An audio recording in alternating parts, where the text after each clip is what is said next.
Hi everybody. In previous videos में आपने तो देखा होगा कि हम स्केलर वेक्टर हमने स्टार्ट किया है। तो उसमें स्केलर क्वांटिटी का मतलब क्या है, वेक्टर क्वांटिटी का मतलब क्या है, यही हमने डिफाइन किया। उसके बाद वेक्टर के कौन से टाइप्स है वो भी हमने देखे। लेकिन आज के लेक्चर में हम वेक्टर क्वांटिटी का एडिशन और सब्सट्रैक्शन किस तरह से करते हैं ये देखने वाले। आप लोगों को मालूम है, अगर कोई भी टर्म की एडिशन करनी है, कोई भी फिजिकल क्वांटिटी के एडिशन करनी है और सब्सट्रैक्शन करनी है, तो वो फिजिकल क्वांटिटी का सेम होना जरूरी है।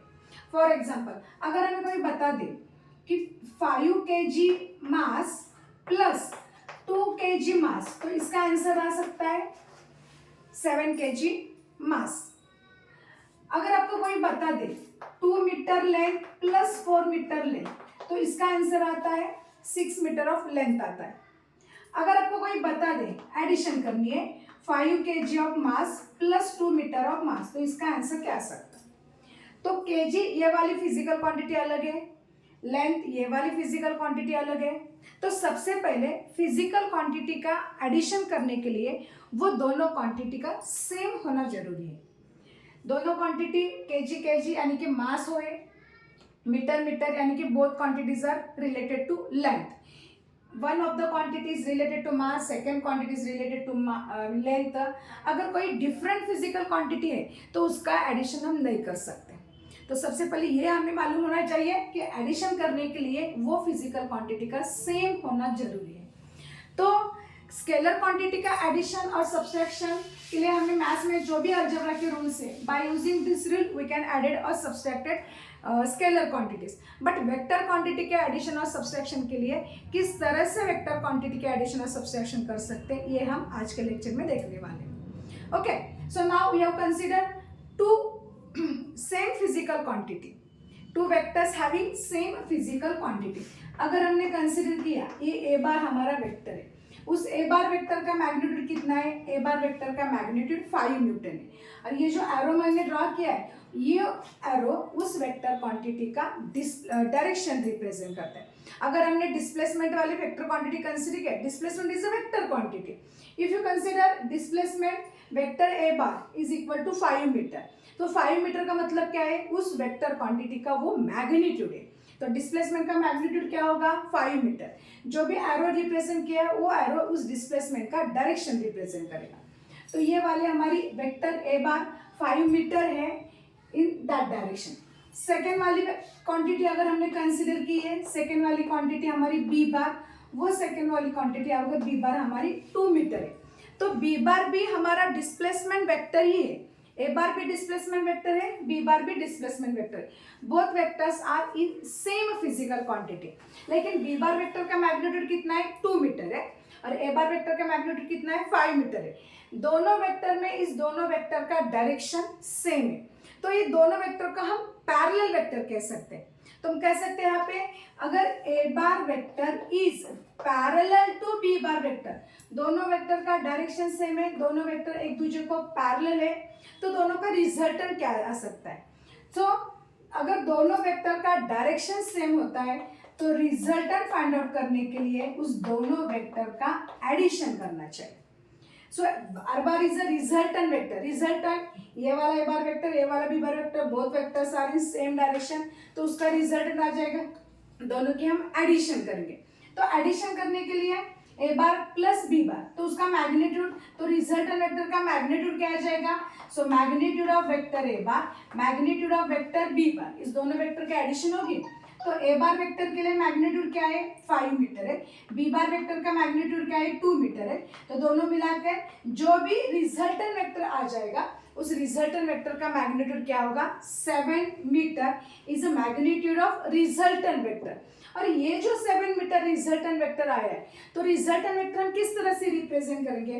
तो रिजल्टेंट वेक्टर हम यहाँ पे रिप्रेजेंट करते हैं, तो ये हमारा रिजल्टेंट वेक्टर आर बार होगा। ये वाला वेक्टर ए बार 5 मीटर है, ये वाला वेक्टर बी बार 2 मीटर है। उस वेक्टर जो भी वेक्टर है वो हम एरो से रिप्रेजेंट करते हैं। तो आप लोगों को मालूम है, जो भी लेंथ ऑफ एरो है, लेंथ ऑफ एरो उस वेक्टर का मैग्नीट्यूड रिप्रेजेंट करते हैं। तो यहाँ पे ये जो रिजल्टेंट वेक्टर है उस रिजल्टेंट वेक्टर का मैग्नीट्यूड कितना आया है 7 मीटर, यानी कि ए बार वेक्टर की लेंथ तो 5 मीटर है, बी बार वेक्टर की लेंथ तो 2 मीटर है। तो दोनों के ए बार और बी बार के एडिशन करने के बाद जो भी रिजल्टेंट वेक्टर आए उस 7 मीटर का लेंथ मैंने दोनों से ज्यादा ड्रॉ की है। तो रिजल्टेंट वेक्टर क्या होगा 7 मीटर, ये इसका मैग्नीट्यूड होगा।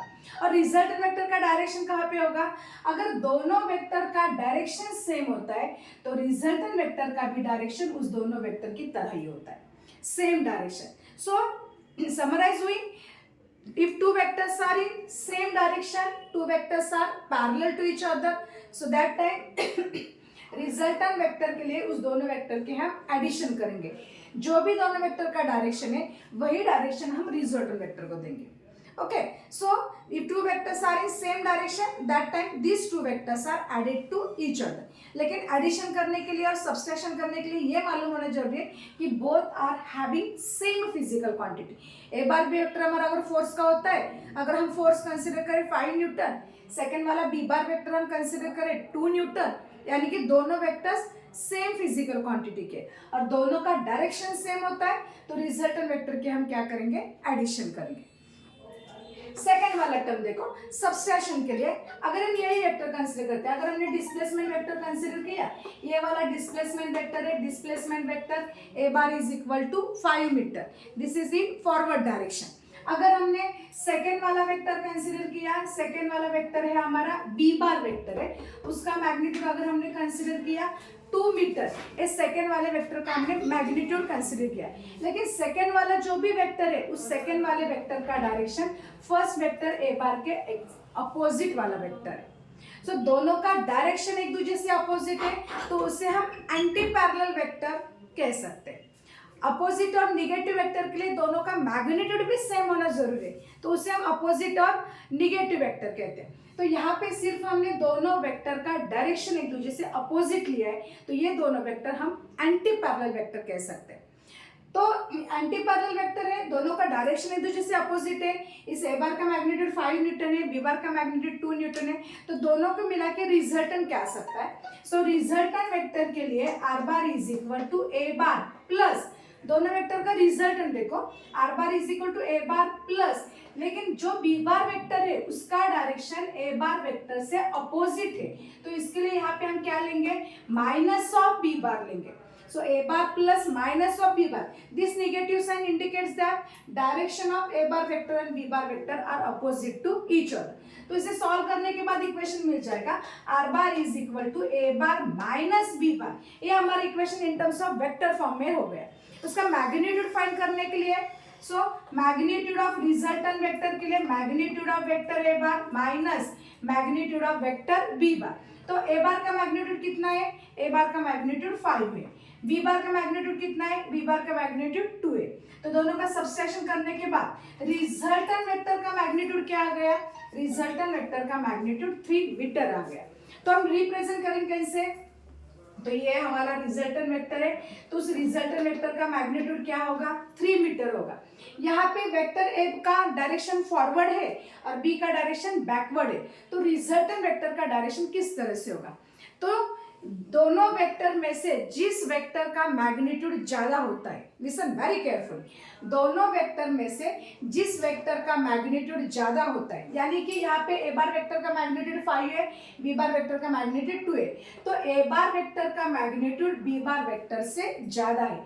तो जिस वेक्टर का मैग्नीट्यूड ज्यादा होता है उसकी जो डायरेक्शन है वही डायरेक्शन हमारा रिजल्टेंट वेक्टर को होगा। अगर बी बार वेक्टर का मैग्नीट्यूड ज्यादा होगा तो बी बार की जो डायरेक्शन है वही डायरेक्शन हम रिजल्टेंट वेक्टर को देंगे। तो रिजल्टेंट वेक्टर का डायरेक्शन हमारा जो भी वेक्टर हैविंग मैक्सिमम मैग्नीट्यूड, जिसका भी मैग्नीट्यूड मैक्सिमम है, जिसका वही डायरेक्शन है वही डायरेक्शन हमारा रिजल्टेंट वेक्टर का आ जाएगा। सो इस तरह से रिजल्टेंट वेक्टर में, यानी कि रिजल्टेंट वेक्टर में क्या हो जाएगी, यहाँ पे सब्सट्रैक्शन हो जाएगी। तो इनडायरेक्टली हम इस तरह से भी कह सकते हैं, अगर दोनों वेक्टर पैरेलल है, पैरेलल है मतलब दोनों के बीच में एंगल कितना होगा, 0 डिग्री होगा। दोनों वेक्टर पैरेलल है, दोनों के बीच में एंगल 0 है, तो रिजल्टेंट वेक्टर फाइंड करने के लिए उस दोनों वेक्टर के हम एडिशन करेंगे। अगर दोनों वेक्टर का डायरेक्शन एक दूसरे को अपोजिट है, यानी कि दोनों के बीच में कितना एंगल होगा, 180 डिग्री एंगल होगा, डायरेक्शन अपोजिट है यानी कि वो एंटी पैरेलल वेक्टर है, तो दोनों के बीच में 180 डिग्री एंगल है. So if angle between two vector is 180 degree, that time resultant vector find करने के लिए दोनों के बीच में हम सब्सट्रैक्शन लेने वाले हैं. ओके तो ये बात हुई एडिशन और सब्सट्रैक्शन के लिए अगर दोनों वेक्टर का डायरेक्शन सेम होता है और अपोजिट होता है. लेकिन हर बात दोनों वेक्टर एक दूसरे को पैरेलल होंगे और एंटी पैरेलल होंगे इस तरह से नहीं हो सकता है. अगर वेक्टर का डायरेक्शन कैसा भी हो, for example like that, listen.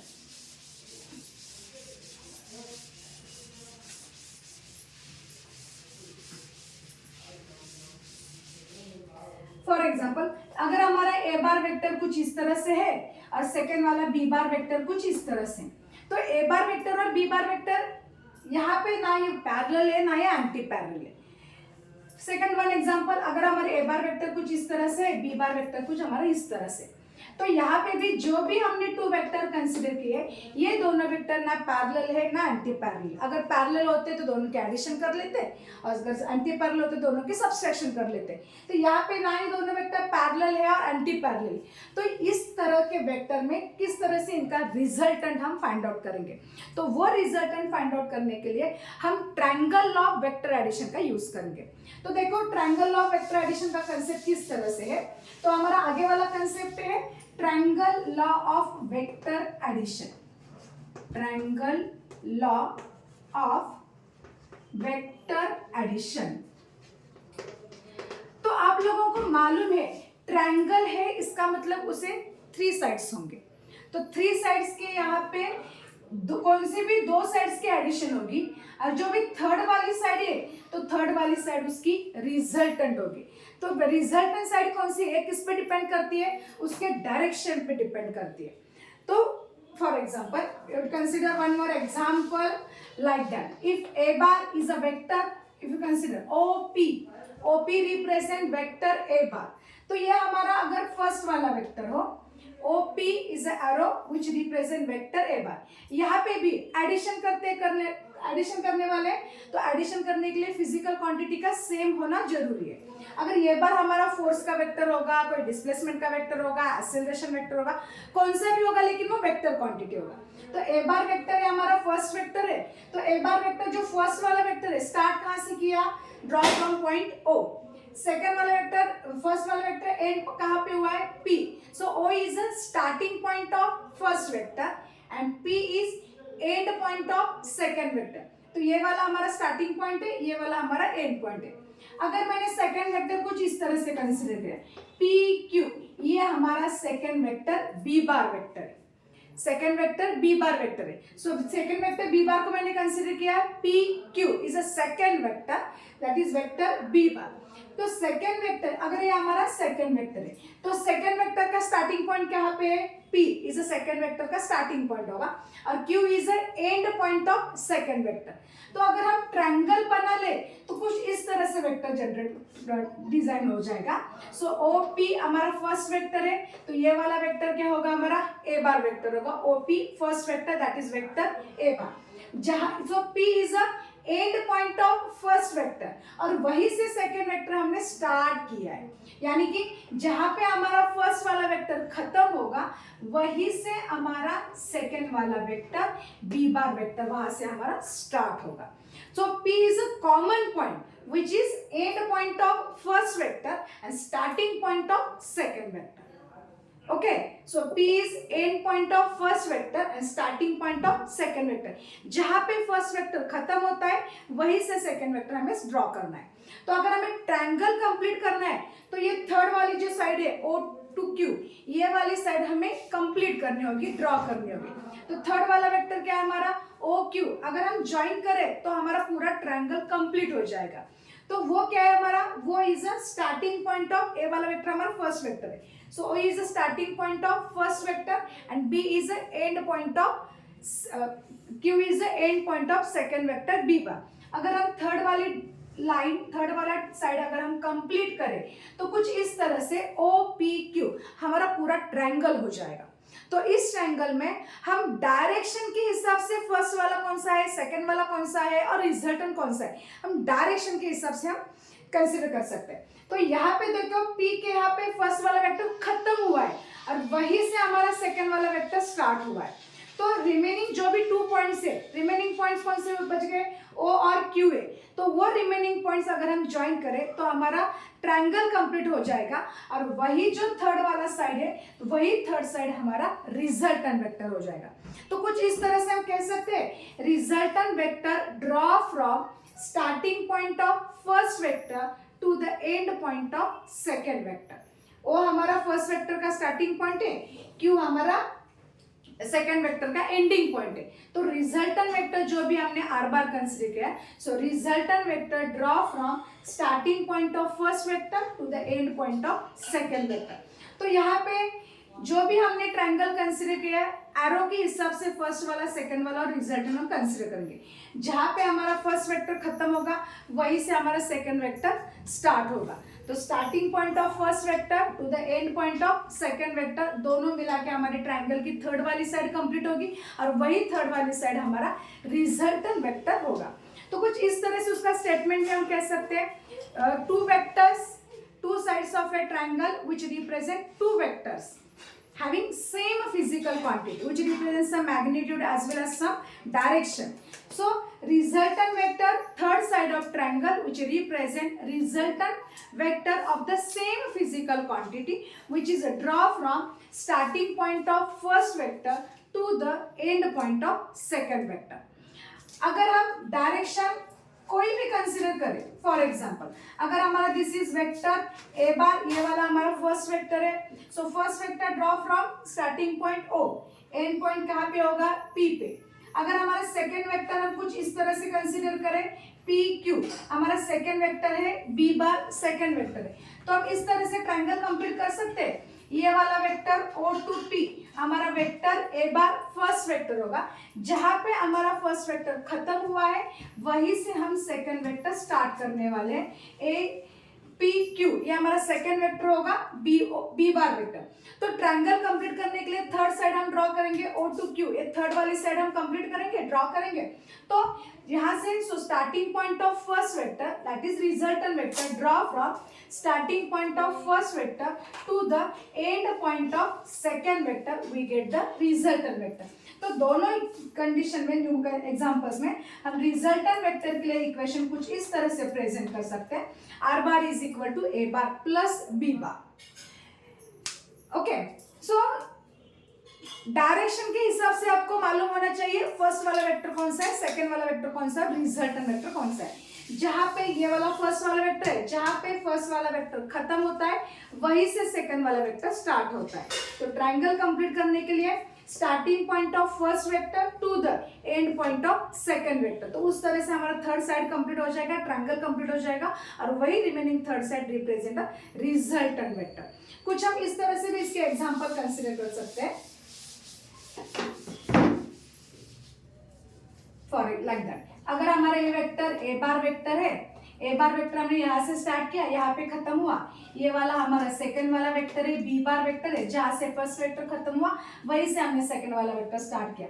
तो अगर ये दोनों साइड हम ज्वाइन करें तो ट्रायंगल हो जाएगा। तो ये ट्रायंगल थर्ड वाली जो भी साइड है वो थर्ड वाली साइड उसका रिजल्टेंट वेक्टर हो सकता है। फॉर एग्जाम्पल ये वाला अगर हमारा फर्स्ट वाला वेक्टर है, ये वाला अगर हमारा सेकंड वाला वेक्टर है, जहाँ पे फर्स्ट वेक्टर खत्म हुआ वहीं से हमने सेकंड वेक्टर स्टार्ट किया, तो रिजल्टेंट वेक्टर के लिए starting point of first vector to the end point of second vector, so we get resultant vector यानी कि ए बार प्लस बी बार होगा। तो सेम डायरेक्शन होता है, पैरेलल वेक्टर होता है तो दोनों वेक्टर की एडिशन होगी। एंटी पैरेलल वेक्टर है, अपोजिट डायरेक्शन वेक्टर होते हैं तो दोनों वेक्टर का सबट्रैक्शन होगा। अगर कौन से भी डायरेक्शन में अगर वेक्टर होता है, हाँ, लेकिन यहाँ पे सिर्फ हम दो वेक्टर की ही एडिशन कर सकते हैं by using triangle law of vector addition. कोई भी टू वेक्टर्स होने चाहिए, दोनों के बीच में कौन सा भी एंगल हो, by using triangle law of vector addition we can add this two vectors. So for example अगर मैंने कुछ इस तरह से वेक्टर ड्रॉ किए तो कौन से वाले एरो हम कंबाइन करके ट्रायंगल लॉ वाला वेक्टर हम कंप्लीट कर सकते हैं। फॉर एग्जाम्पल अगर हमारा ये वेक्टर ए बार वेक्टर है, कुछ इस तरह से अगर हमारा वेक्टर बी बार वेक्टर है, कुछ इस तरह से हमारा वेक्टर सी बार वेक्टर है, कुछ इस तरह से हमारा वेक्टर डी बार है, for like this one is E bar vector और any one like that, this is a F bar vector. So these are the number of vectors. Okay, तो इसमें से कौन से वेक्टर का कॉम्बिनेशन करने के बाद हमारा ट्रायंगल वेक्टर कंप्लीट हो जाएगा और ट्रायंगल वेक्टर का एप्लीकेशन हो जाएगा. तो हम बता सकते हैं कौन से एरो कंसीडर कर. आप लोगों को ट्रायंगल वेक्टर मालूम है, ये वाला हमारा फर्स्ट वेक्टर होगा, ये वाला हमारा सेकेंड वेक्टर होगा, और जहां पे starting point of first vector है और end point of second vector है, ये दोनों मिला के हमारा रिजल्टेंट वेक्टर हो जाएगा. तो इस तरह से ये कंडीशन हमें मालूम होनी चाहिए. So resultant vector R bar is equal to A bar plus B बार.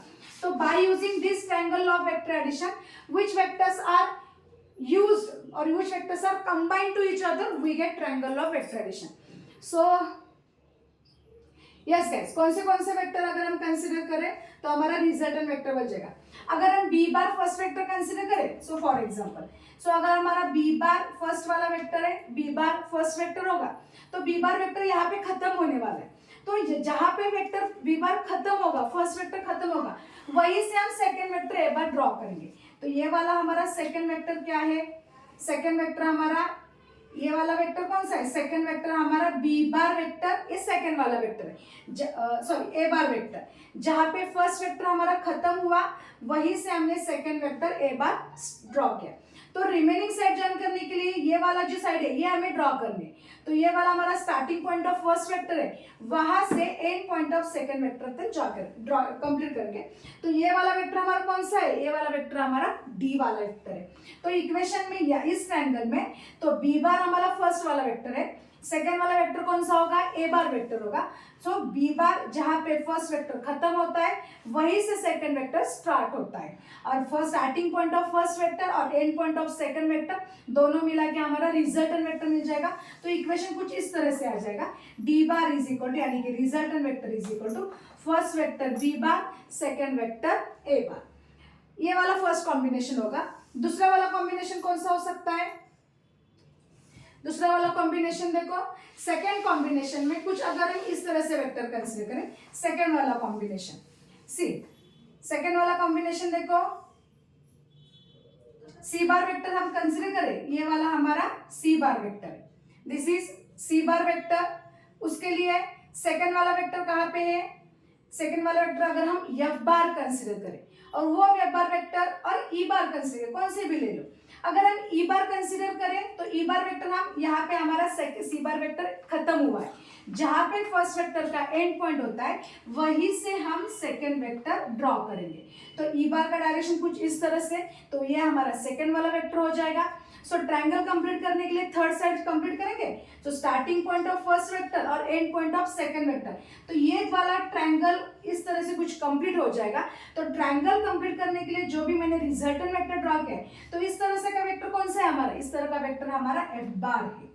सो इस कॉम्बिनेशन में सी बार है हमारा फर्स्ट वाला वेक्टर होगा, ई बार हमारा सेकंड वाला वेक्टर होगा, और रिमेनिंग साइड ज्वाइन करने के बाद एफ बार हमारा रिजल्टेंट वेक्टर होगा. तो इक्वेशन कुछ इस तरह से आ सकता है, resultant vector F bar is equal to C bar plus E bar. तो ये हमारा रिजल्टेंट वेक्टर आ सकता है by using triangle law of vector addition. तो बच्चों इस तरह से कौन से भी वेक्टर क्वांटिटी के डायरेक्शन किस तरह से भी हो, तो उस दो यहाँ पे लेकिन सिर्फ दो ही फिजिकल क्वांटिटी, जिस to vectors having same physical quantity का होना जरूरी है. तो अगर टू क्वांटिटीज होते, टू वेक्टर्स होते, तो दोनों वेक्टर का हम एडिशन कौन से भी एंगल के हिसाब से by using triangle of vector addition कर सकते हैं. Okay, thank you. किती मिनिटांचं